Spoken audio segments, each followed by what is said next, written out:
प्यारे विद्यार्थियों, मैं विजय पाल सिंह राजकीय इंटर कॉलेज बदायूं से।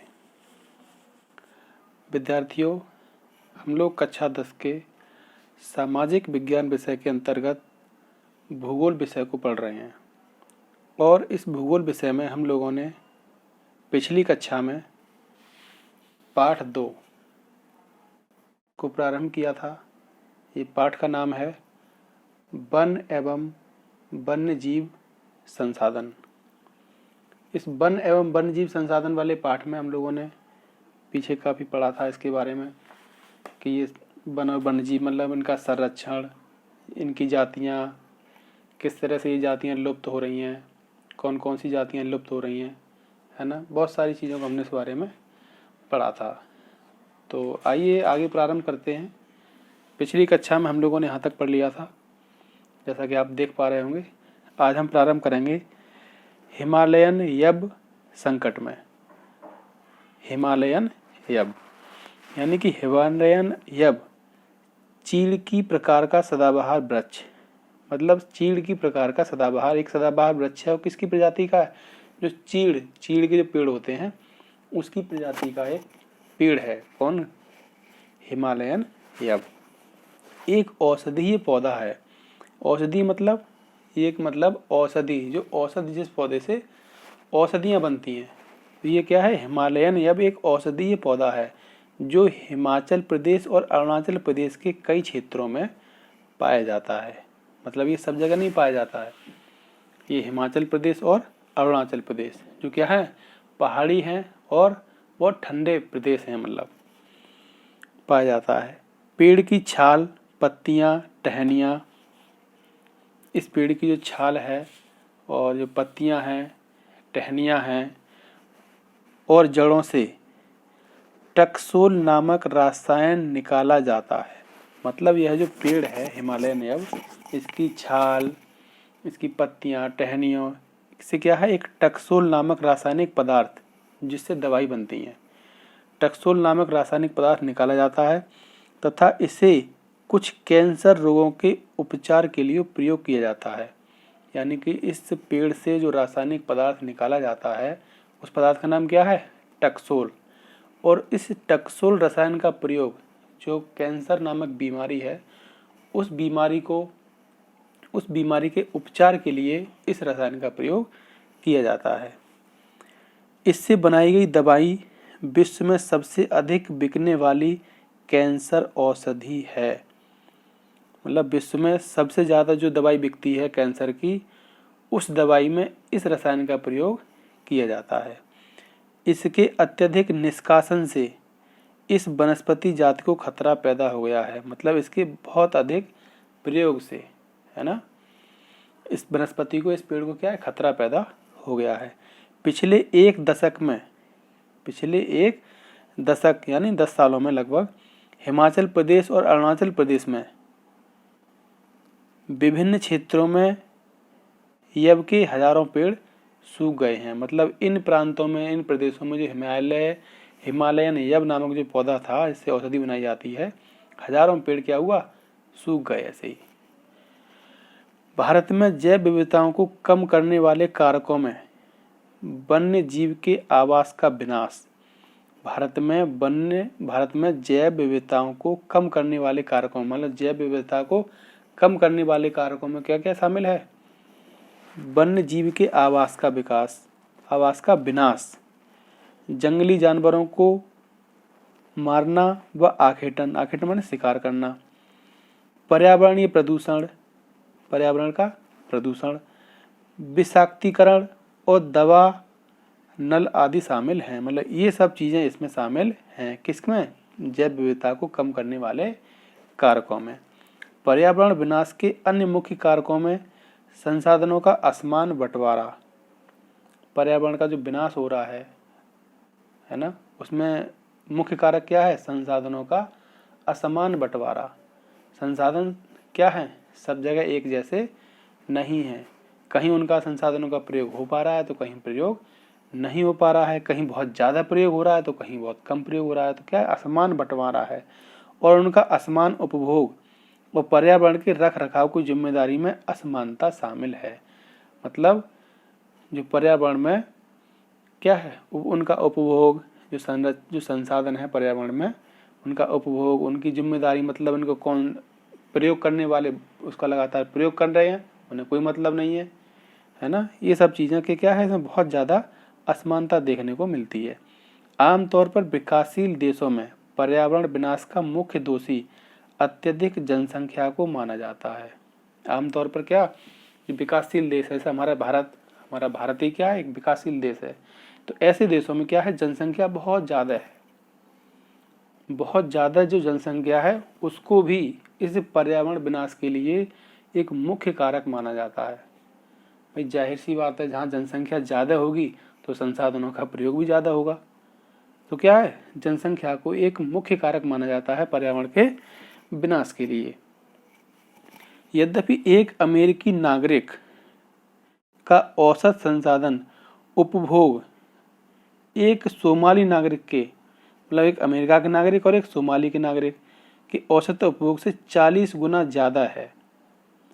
मतलब दो देशों के एक नागरिक का जो संसाधन के उपभोग का औसत क्या है, एक का क्या है, 40 गुना ज़्यादा है। इसी प्रकार शायद भारत के 5% धनी लोग, भारत के 5% धनी लोग 25% गरीब लोगों की तुलना में अपने संसाधन उपभोग द्वारा पर्यावरण को अधिक नुकसान पहुंचाते हैं। मतलब गरीब और अमीर लोगों में भी संसाधन का प्रयोग का इतना बड़ा अंतर है, तथा इन 5% लोगों को पर्यावरण रख रखाव में भी कोई जिम्मेदारी नहीं है। प्रश्न यह है कि कौन, क्या, कहां से और कितना उपभोग कर रहा है। क्या आप जानते हैं, भारत के आधे से अधिक प्राकृतिक वन लगभग खत्म हो चुके हैं। 1/3 जलमग्न भूमि सूख चुकी है। मतलब भारत के क्या लगभग आधे से अधिक वन क्या हो चुके हैं, खत्म हो चुके हैं। 1/3 जल भूमि क्या हो चुकी है, सूख चुकी है।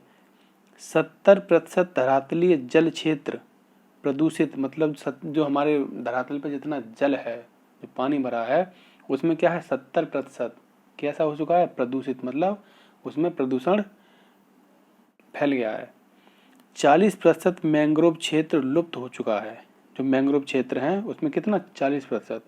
और जंगली जानवरों के शिकार और व्यापार तथा वाणिज्य की दृष्टि से कीमती पेड़ पौधों की कटाई के कारण हजारों वनस्पति और वन्य जीव जातियां लुप्त होने के कगार पर पहुंच गई हैं।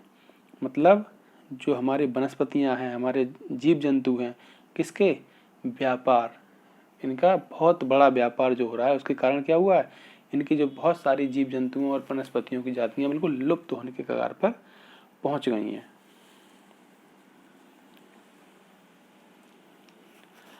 वनों और वन्य जीवन का विनाश मात्र जीव विज्ञान का विषय ही नहीं है।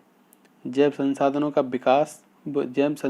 विनाश सांस्कृतिक विविधता के विनाश से जुड़ा हुआ है। जैव संसाधनों का विनाश सांस्कृतिक विविधता के विनाश से जुड़ा हुआ है। जैव विनाश के कारण कई मूल जातियां और वनों पर आधारित समुदाय निर्धन होते जा रहे हैं। जैव विनाश मतलब जो पर्यावरण या जैव का जो विनाश हो रहा है उसके कारण कई मूल जातियां, मतलब भारत में क्या है, कई बहुत सारी जातियां ऐसी हैं जिनका इसी से संबंधित काम है। जैसे पता था सांस्कृतिक विविधता के विनाश से जुड़ा हुआ है ना। तो कई सारी जातियां हैं जो इन समुदाय वो मतलब इसी उससे जुड़ी हुई रहती हैं, तो उनका क्या है, वो निर्धन होते जा रहे हैं और आर्थिक रूप से हाशिए पर पहुंच गए हैं। यह समुदाय खाने पीने, औषधि, संस्कृति, आध्यात्म इत्यादि के लिए वनों और वन्य जीवों पर निर्भर है। मतलब हमारे देश में क्या, लगभग हर देशों में ऐसा होता है कि जहाँ बिल्कुल जंगल टाइप से हैं बहुत बड़े बड़े, वहाँ पर और कोई संसाधन नहीं है, तो उन लोगों के लिए वो सिर्फ जंगल, उनके पेड़ पौधे और वहाँ के जीव जंतु, वही उनके जीविका का साधन होते हैं। उन्हीं से ही वो सब कुछ अपना प्राप्त करते हैं अपना खाने पीने के लिए। वही उनका मतलब एक क्या है, वही उनका एक तरह से माना जाए तो एक तरह से रोजगार है उनका। गरीब वर्ग में भी महिलाएं पुरुषों की तुलना में अधिक प्रभावित हैं। मतलब जो गरीब होते जा रहे हैं उसमें भी क्या महिलाएं बहुत ज़्यादा प्रभावित हो रही हैं। कई समाजों में खाना, चारा, जल और अन्य आवश्यकता की वस्तुओं को इकट्ठा करने की मुख्य जिम्मेदारी महिलाओं की ही होती है। मतलब कई समाजों में क्या है, देखा जाता है कि आप अगर कहीं, जो मैंने बताया था, बहुत सारे प्रदेश हैं हमारे भारत में ही, ऐसे बहुत सारे प्रदेश हैं, तो वहाँ पर महिलाओं की जिम्मेदारी ज़्यादा है। किसको? घर चलाने की, वो खाने की, पीने की जो व्यवस्था है क्या है, महिलाएं वहाँ ज़्यादा करती हैं। जैसे ही इन संसाधनों की कमी होती जा रही है, महिलाओं पर कार्यभार बढ़ता जा रहा है और कई बार तो उनको संसाधन इकट्ठा करने के लिए 10 किलोमीटर से भी अधिक पैदल चलना पड़ता है। ये स्थिति होती जा रही है महिलाओं की उन जगहों पर, कहाँ पर, जहाँ पर ये जातियाँ, ये समुदाय, ये महिलाएं, ये मनुष्य क्या है, इन जैव संसाधनों पर पूरी तरह से निर्भर हैं। मतलब उनको 10-10 किलोमीटर तक जाना पड़ता है पैदल चल के, उन महिलाओं को उन संसाधनों से कुछ कमाने के लिए। इससे उन्हें गंभीर स्वास्थ्य समस्याएं झेलनी पड़ती हैं। काम का समय बढ़ने के कारण घर और बच्चों की उपेक्षा होती है। अब मान लो 10 किलोमीटर पैदल जा रही हैं, फिर 10 किलोमीटर पैदल आ रही हैं, तो उसमें समय भी लग रहा है उनको। अगर उनके आसपास वो संसाधन मिल जाए तो समय की बचत होगी। समय की बचत होगी तो अपने घर पर वो समय दे पाएंगी, अपने बच्चों को, अपने घर में, जिससे गंभीर सामाजिक दुष्परिणाम हो सकते हैं। वन कटाई के परोक्ष परिणाम।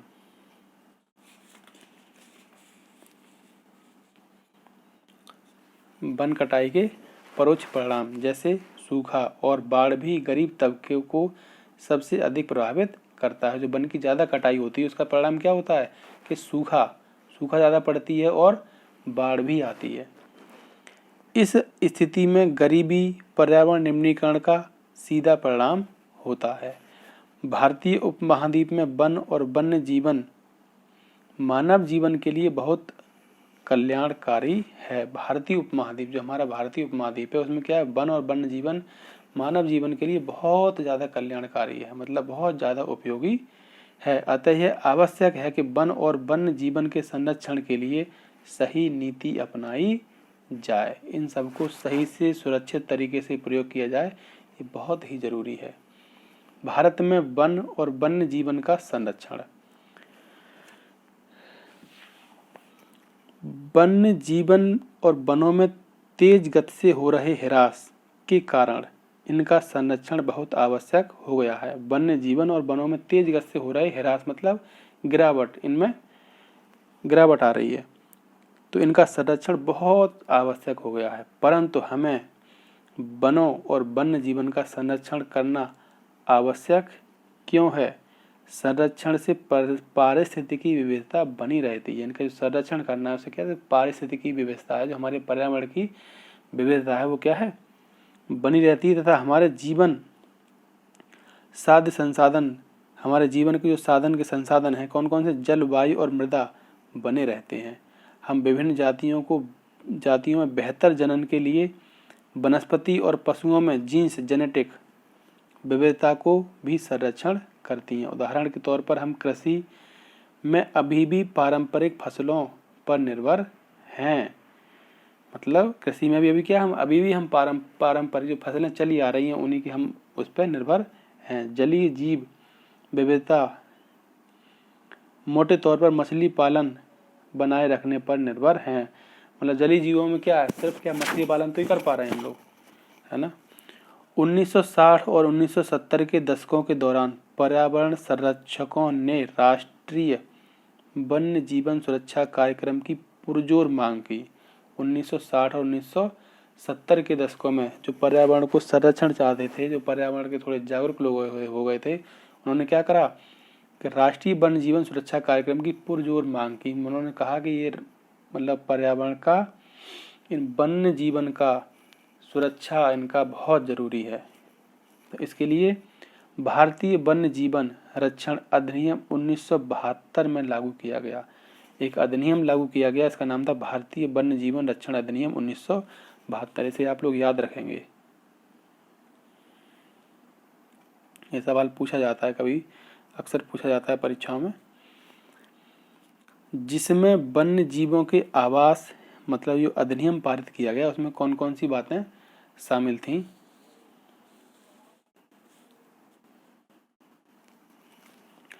जिसमें वन्य जीवों के आवास रक्षण, उनके मतलब जो वन्य जीवन का जो खत्म होने के जो कारणों में सबसे एक कारण मुख्य क्या था? उनका आवास, उनका रहने की जगह। वन्य जीवों के आवास रक्षण के अनेक प्रावधान थे। सारे भारत में रक्षित जातियों की सूची भी प्रकाशित की गई।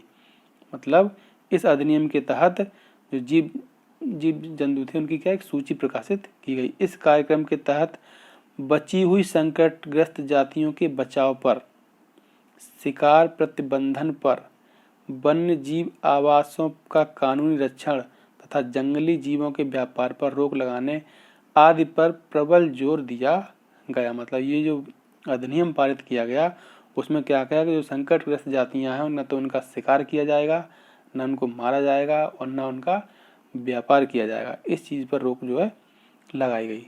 तत्पश्चात केंद्रीय सरकार व कई राज्य सरकारों ने राष्ट्रीय उद्यान और वन्य जीव पशु विहार स्थापित किए। मतलब ये जो अधिनियम पारित हो गया उसके पश्चात केंद्र सरकार और कई राज्य सरकारों ने क्या करा? राष्ट्रीय उद्यान और वन्य जीव पशु विहार मतलब राष्ट्रीय उद्यान बनाए। उनमें क्या इनको जो संकटग्रस्त जातियां थी, जो जीव जंतु थे, उनको वहां पर रहने मतलब एक बहुत बड़े बड़े होते हैं ये राष्ट्रीय उद्यान, तो उनमें इनको पालना पोसना, उनको वैसा ही प्राकृतिक जो है वातावरण देना जिससे वो वहाँ पर जीवन जी सकें अपना और वहाँ पर वो सुरक्षित रह सकें, उनको कोई मतलब बाहर के लोग मार ना सकें। ये जो राष्ट्रीय उद्यान होते हैं वहाँ पर किसी को आने जाने की विशेष अनुमति नहीं होती है, लिमिटेड लोग ही वहाँ देखने को जा पाते हैं। तो ऐसे जो राष्ट्रीय उद्यान स्थापित किए गए जिनके बारे में आप पहले पढ़ चुके हैं। केंद्रीय सरकार ने कई परियोजनाओं की भी घोषणा की जिनका उद्देश्य गंभीर खतरे में पड़े कुछ विशेष वन प्राणियों को रक्षण प्रदान करना था। मतलब केंद्र सरकार और भी कई परियोजनाएं लागू की गई जिनका उद्देश्य था जो गंभीर रूप से वन प्राणी हैं उनको जो है संरक्षण प्रदान करना। इन प्राणियों में मतलब कौन कौन से गंभीर प्राणी थे? इन प्राणियों में सबसे नंबर है बाघ, एक सींग वाला गैंडा, कश्मीरी हिरण अथवा हुंगल, 3 प्रकार के मगरमच्छ, स्वच्छ जल मगरमच्छ, लवणीय जल मगरमच्छ और घड़ियाल। मतलब ये सारी प्रजातियां थीं। और भी हैं इसमें एशियाई शेर और अन्य प्राणी शामिल हैं। इसके अतिरिक्त कुछ समय पहले भारतीय हाथी, काला हिरण, चिंकारा, भारतीय गोंडावन और हिम तेंदुओं आदि के शिकार और व्यापार पर संपूर्ण अथवा आंशिक प्रतिबंध लगाकर कानूनी रक्षण दिया गया। मतलब केंद्र सरकार ने बहुत सारी परियोजनाओं के तहत जो ये बहुत सारी प्रजाति के जीव जंतु हैं इनको संरक्षण प्रदान करने के लिए कार्य किया था। तो आज हम लोग यहीं पर रुकेंगे, आप फिर इससे अगली क्लास में से आगे पढ़ेंगे और इसमें आप लोगों को कुछ पढ़ना है और पढ़ने के बाद इसमें 2-3 प्रश्न भी करने हैं। ठीक है, एक तो मैं प्रश्न बोल देता हूँ, आप लोगों को कोशिश करना इनको करने की। पहला प्रश्न आप लिखेंगे जो हमने पीछे पढ़ा था, टकसोल एक रासायनिक पदार्थ था। टकसोल नामक रासायनिक पदार्थ किस पेड़ से प्राप्त होता है और यह किस बीमारी के उपचार में सहायक है? जो टकसोल नामक रासायनिक पदार्थ किस पेड़ से प्राप्त होता है और यह किस बीमारी के उपचार में सहायक है? पहला क्वेश्चन ये है, आप लोग लिखेंगे इसे।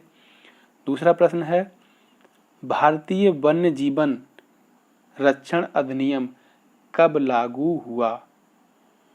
भारतीय वन्य जीवन रक्षण अधिनियम कब लागू हुआ? और इसी के तहत आप देख पा रहे होंगे कि जो भारतीय वन्य जीवन संरक्षण अधिनियम हुआ, इसमें तो मतलब बहुत सारे राष्ट्रीय उद्यानों का जो है क्या हुआ, निर्माण हुआ। तो उसमें एक काजीरंगा राष्ट्रीय उद्यान आप देख रहे होंगे चित्र। तो इस काजीरंगा राष्ट्रीय उद्यान कहाँ पर, ये असम में है। कहाँ पर, असम, असम राज्य में है। और इसमें किसको मतलब पालने का, इसमें किसमें संरक्षण, कौन सी प्रजाति का, इसमें गैंडा और हिरन। इस काजीरंगा राष्ट्रीय उद्यान में गैंडा और हिरन, मतलब जो राष्ट्रीय उद्यान बनाए गए थे उसमें ऐसा नहीं है कि एक ही राष्ट्रीय उद्यान में बहुत सारे जीव जंतुओं को, मतलब बहुत प्रजाति के, मतलब उसमें छांट छांट के रखे गए थे कि किसी के लिए हाथी के लिए बनाया गया, तो कोई राष्ट्रीय उद्यान शेरों के लिए बनाया गया, और कोई मतलब इसके लिए हिरण वगैरह के लिए। तो जो काजीरंगा राष्ट्रीय उद्यान, इसका चित्र भी दिया है, गैंडा और हिरन के लिए प्रसिद्ध था। यहाँ पर इन दोनों प्रजातियों का संरक्षण प्रदान किया जाता था। ठीक है, तो यहाँ तक आप लोग पढ़ेंगे इसे, और इन मैंने जो सवाल लिखवाए हैं उन सवालों को भी आप करेंगे। चलिए ठीक है, अगली क्लास में मिलते हैं। धन्यवाद।